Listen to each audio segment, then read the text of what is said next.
আপনি কি জানেন সৌদি আরবের মরুভূমির গভীরে এমন একটি শহর আছে যা হাজার হাজার বছর ধরে জনমানবহীন, যেখানে আমাদের প্রিয় নবী হজরত মুহাম্মদ সাল্লাল্লাহু আলাইহি ওয়াসাল্লাম তার সাহাবীদের নিয়ে যাওয়ার সময় দ্রুত পার হতে বলেছিলেন এবং সেখানকার পানি পান করতে নিষেধ করেছিলেন।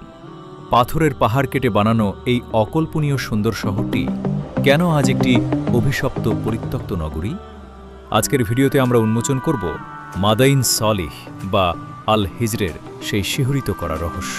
এই শহরটি ছিল সামুদ জাতির। তারা ছিল অত্যন্ত শক্তিশালী এবং স্থাপত্য শৈলীতে পারদর্শী। তারা পাহাড়ের বুক চিরে তৈরি করেছিল বিশাল সব প্রাসাদ। কুরআনে উল্লেখ আছে, আল্লাহ তাআলা তাদের কাছে হযরত সলিহ আলাইহিসসালামকে নবী হিসেবে পাঠিয়েছিলেন, কিন্তু তারা আল্লাহর অবাধ্য হয়েছিল এবং একটি অলৌকিক উটনীকে হত্যা করেছিল, যেটি ছিল আল্লাহর পক্ষ থেকে আসা এক বড় নিদর্শন। এরপরই নেমে আসে আল্লাহর গজব। পবিত্র কুরআনের বর্ণনা অনুযায়ী এক ভয়াবহ বিকট শব্দ বা বজ্রপাতে পুরো জাতি মুহূর্তের মধ্যে ধ্বংস হয়ে যায়। আজও এই পাথুরের স্থাপনাগুলো দাঁড়িয়ে আছে সেই ধ্বংসের নীরব সাক্ষী হয়ে। গবেষকরা অবাক হন যে হাজার বছর আগের মানুষ কোনো আধুনিক যন্ত্রপাতি ছাড়াই কিভাবে পাথরের পাহাড়ের ভেতর এত নিখুঁত ঘরবাড়ি তৈরি করেছিল।